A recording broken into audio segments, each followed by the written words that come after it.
Hello दोस्तों, भविष्य की टेक्नोलॉजी बताया जा रहा है ग्रीन हाइड्रोजन को। इस वीडियो में हम 10 कंपनियों के बारे में बात करेंगे जो इस बड़ी अपॉर्चुनिटी में भारत में काम कर रहे हैं। लेकिन सबसे पहले मैं शुरुआत करूंगा कॉन्सेप्ट के साथ कि ग्रीन हाइड्रोजन होता क्या है और इसके क्या यूजेस हैं। देखिए, जब हम पानी की बात करते हैं, वाटर, तो ये बनता है हाइड्रोजन और ऑक्सीजन से।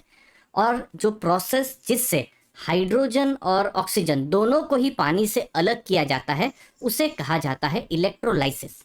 ठीक है। अब दूसरी चीज है, जब इलेक्ट्रोलाइसिस होता है तो उसके लिए जरूरत होती है बड़े बड़े इलेक्ट्रोलाइजर्स से। ये बड़े बड़े मशीन्स होते हैं जिससे हाइड्रोजन और ऑक्सीजन अलग होता है। तो कुछ कंपनियां ऐसी भी हैं जो इलेक्ट्रोलाइजर्स पर काम कर रही है, उसके बारे में भी हम थोड़ी देर में बात करने वाले हैं। तो अब इलेक्ट्रोलाइसिस प्रोसेस के लिए चाहिए हमको इलेक्ट्रिसिटी। इलेक्ट्रिसिटी तो खैर आज भी प्रोड्यूस हो रही है, लेकिन आज जो इलेक्ट्रिसिटी प्रोड्यूस हो रही है वो कोयले से हो रही है। और चूंकि कोयले से प्रोड्यूस हो रही है तो बनता है यहाँ पर पॉल्यूशन। तो इसीलिए जो भी इलेक्ट्रिसिटी प्रोड्यूस होती है, जो ग्रीन और रिन्यूएबल रिसोर्स हैं, जैसे कि सूर्य, सोलार या फिर पानी या फिर विंड से जो इलेक्ट्रिसिटी प्रोड्यूस होती है, और उस इलेक्ट्रिसिटी से जब पानी से हाइड्रोजन और ऑक्सीजन अलग किया जाता है और लास्ट में जो हाइड्रोजन निकलता है उसे कहा जाता है ग्रीन हाइड्रोजन। अब ग्रीन हाइड्रोजन पर इतना फोकस क्यों है? यहाँ पर इनके यूज बहुत सारे हैं, जैसे कि ट्रांसपोर्ट में शिपिंग है, फिर कार है, रेलवे है, ट्रक्स, बसेस, इन सब जगह में हाइड्रोजन का यूज किया जा सकता है। कुछ कंपनियां यहाँ पर भी काम कर रही है जिसके बारे में हम बात करने वाले हैं। उसके अलावा हाइड्रोजन का बहुत ज्यादा यूज होता है steel industry, refineries, chemical industries में। तो यहाँ पर अभी जिस हिसाब से हाइड्रोजन का यूज हो रहा है, अगर ग्रीन हाइड्रोजन वहां पर आ जाता है तो बहुत हद तक क्या होगा, एमिशन कम हो जाएंगे। तो ये एक पॉजिटिव चीज हो सकती है। फिर हीटिंग और पावर जनरेशन में भी हाइड्रोजन का यूज होता है।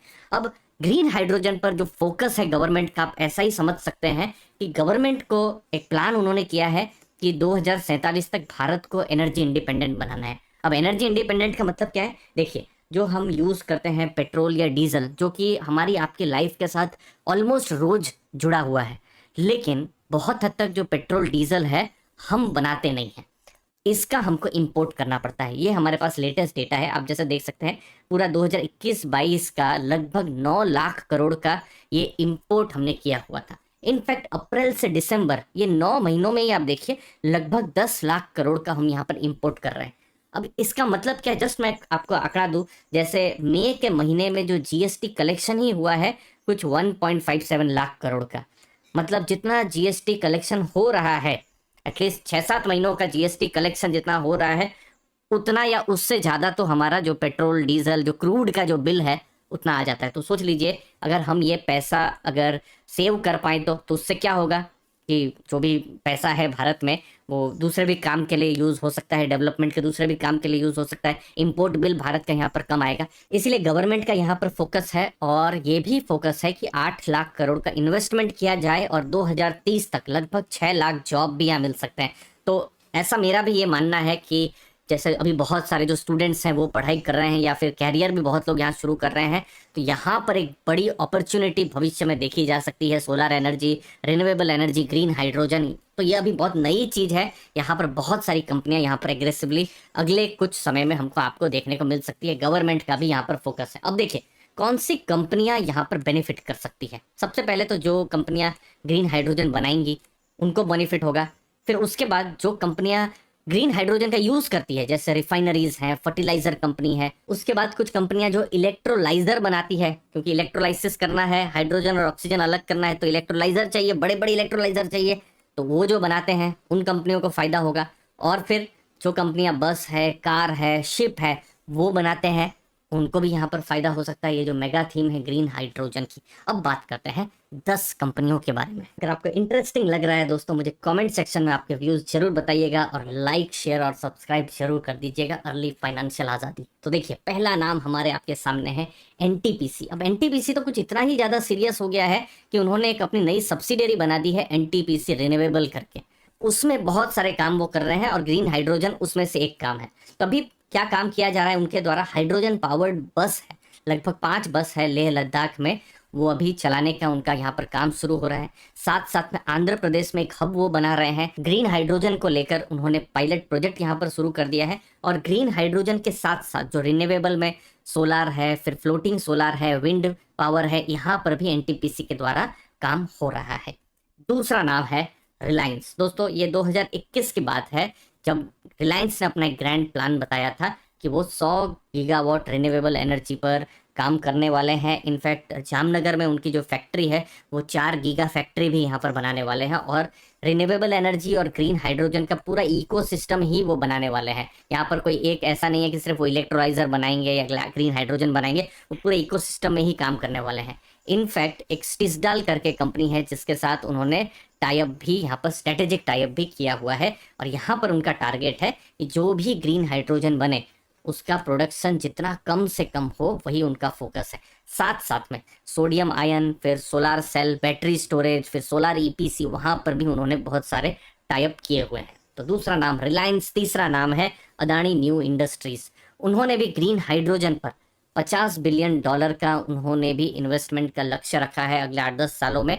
और साथ साथ में फ्रांस की कंपनी है टोटल एनर्जीज, उनके साथ भी उन्होंने पार्टनरशिप किया है। लगभग 1 मिलियन टन ग्रीन हाइड्रोजन का उनका भी बनाने का यहाँ पर प्लान है। अगला नाम है PSU company, IOC, Indian oil.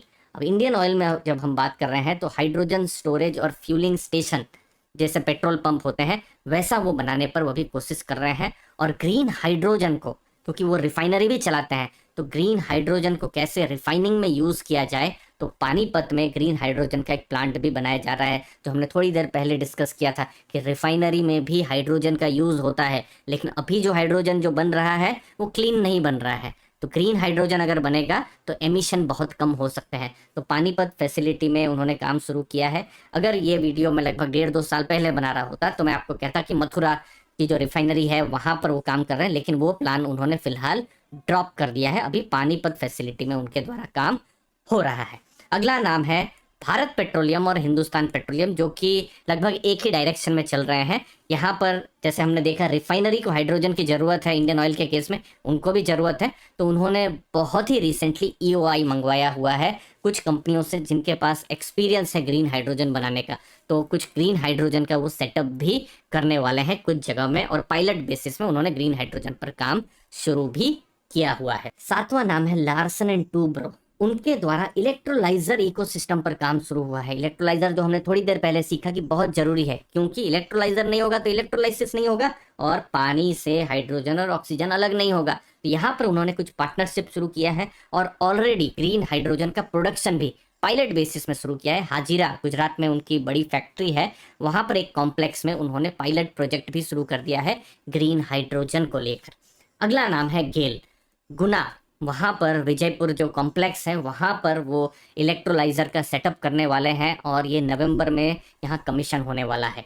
अगला नाम है टाटा मोटर्स। टाटा मोटर्स के केस में उनको ऑलरेडी 15 हाइड्रोजन फ्यूल सेल का कॉन्ट्रैक्ट मिला हुआ है इंडियन ऑयल के द्वारा, जो कि 2 साल में उनको डिलीवर करना है। यहाँ पर जो गाड़ियाँ वो बनाने वाले हैं वो हाइड्रोजन फ्यूल सेल से करने वाले हैं। तो ये भी एक इंटरेस्टिंग एक डेवलपमेंट है 2023 और 24 में देखने की रहने वाली है। आखिरी नाम है दोस्तों कोचिन शिपयार्ड। वो कैटामैरन बनाने वाले हैं और ये हाइड्रोजन फ्यूल सेल से चलने वाला है। और ये जो कैटामैरन होता है यॉट की तरह होता है, लगभग 100 लोगों को, ये पैसेंजर्स को ये ले सकता है। और दूसरी चीज है, और बहुत ही रिसेंट में उनको 550 करोड़ का ऑर्डर मिला था, कंपनी नॉर्वे से है और उन्होंने 2 जीरो एमिशन कंटेनर शिप बनाने का यहाँ पर ऑर्डर दिया हुआ है कोचिन शिपयार्ड पर। तो ये भी एक बहुत ही पॉजिटिव है। भविष्य में बहुत ज़्यादा अगर बस का या कार बनने का या शिप बनने के ऑर्डर्स मिलते रहे तो इन कंपनियों को भी बहुत ज़्यादा फायदा हो सकता है। लेकिन जब हम ग्रीन हाइड्रोजन की बात कर रहे हैं तो ये भी बिल्कुल ध्यान में रखना चाहिए कि ये बिल्कुल शुरुआत की हम बात कर रहे हैं। अभी बिल्कुल आप ऐसा सोच सकते हैं एक ऐसी चीज है जो भविष्य में बड़ी बन सकती है, लेकिन अभी वो बहुत छोटी है। इसको एज एन इन्वेस्टर मैं कैसे सोचता हूँ कि अगर मुझे कोई भी एक एग्जांपल लूँ, फॉर एग्जांपल मुझे लार्सन एंड टूब्रो का एनालिसिस करना है तो उनके मैं ईपीसी के बिजनेस के ऊपर एनालिसिस करूंगा। अगर मुझे इंडियन ऑयल को एनालिसिस करना है तो अभी उनका किस हिसाब से मार्केटिंग का बिजनेस चल रहा है, ऑयल मार्केटिंग का बिजनेस या रिफाइनिंग का बिजनेस कैसा चल रहा है, उसके ऊपर एनालिसिस करूंगा। मैं उनको ये देख के एनालिसिस नहीं करने वाला हूं कि ग्रीन हाइड्रोजन पर वो कितना काम कर रहे हैं, क्योंकि अभी ये सब कंपनियां एक्सप्लोर कर रही है, चीजों को खुद समझ रही है। अभी वो पायलट बेसिस पे काम कर रही है, अभी उन्होंने इन्वेस्टमेंट शुरू किया है, अभी रेवेन्यू आना शुरू नहीं हुआ है। दूसरी चीज है, बहुत सारी जब नई चीजें आती हैं तो एक्साइटमेंट होता है, अभी हमको भी एक्साइटमेंट है, कुछ नए नाम हमको जानने को मिले, लेकिन आने वाले समय में गवर्नमेंट का क्या रेगुलेशन रहेगा, यहाँ पर क्या नई चीजें आएगी, क्योंकि ये चीजें डायनामिक होती है। आज ये वीडियो 2023 में बन रहा है, 2024 में जब ये वीडियो बनेगा तो बहुत सारे नए डेटा यहाँ पर आएंगे। तो चीजें जैसे जैसे आगे बढ़ेंगी, हमको रेवेन्यू मॉडल्स के बारे में, मार्जिन्स के बारे में पता चलेगा। अगर मुझे शॉर्ट में अगर देखना है तो जितनी भी ये 10 कंपनियां हमने एनालिसिस की, ग्रीन हाइड्रोजन के ऊपर तो किसी का भी एनालिसिस नहीं करेंगे, लेकिन बिल्कुल ध्यान में रखना है कि इनमें से कौन कंपनी स्केल अप जल्दी कर पा रही है, ज्यादा कर पा रही है, रेवेन्यू ला पा रही है, प्रॉफिट ला पा रही है, तो फिर यहाँ पर बहुत पॉजिटिव हो सकता है। अगली चीज जो देखनी है इलेक्ट्रोलाइजर्स का, जो कॉस्ट अभी बहुत ज्यादा है, लेकिन जैसे धीरे धीरे कॉस्ट यहाँ पर कम हो, जो कि अदानी ग्रुप का या रिलायंस ग्रुप का अभी टारगेट है कि इसके इलेक्ट्रोलाइजर के कॉस्ट को कैसे कम किया जाए, ये एक बहुत बड़ा एक चीज़ देखने का रहेगा। नहीं तो ग्रीन हाइड्रोजन का जो पूरा इकोसिस्टम है सक्सेसफुल नहीं हो पाएगा, क्योंकि महंगा ये होता है। अगली चीज़ है ग्रीन हाइड्रोजन थोड़ा सा यहाँ पर वोलाटाइल भी है, क्योंकि हाइड्रोजन लेकर सेफ्टी इश्यूज भी यहाँ पर होते हैं। तो यहाँ पर किस हिसाब से कंपनियां काम करती है, गवर्नमेंट किस हिसाब से सोचती है, वो अगले कुछ सालों में देखना बहुत ही इंपॉर्टेंट रहेगा। तो एक बड़ी अपॉर्चुनिटी है, लेकिन अभी फिलहाल ध्यान देने जैसा, वेट एंड वॉच जैसा चीज है। आपको क्या लगता है कौन यहाँ पर नेक्स्ट वेल्थ क्रिएटर हो सकता है, कौन सी कंपनी हो सकती है जो बड़ा रेवेन्यू कमा सकती है और भारत ही नहीं, भारत के बाहर भी बड़ा प्रॉफिट्स यहाँ पर कर सकती है? मुझे कमेंट सेक्शन में आपके व्यूज जरूर बताइएगा, जो कि बहुत ही कीमती होते हैं। धन्यवाद आपके समय के लिए। थैंक यू दोस्तों।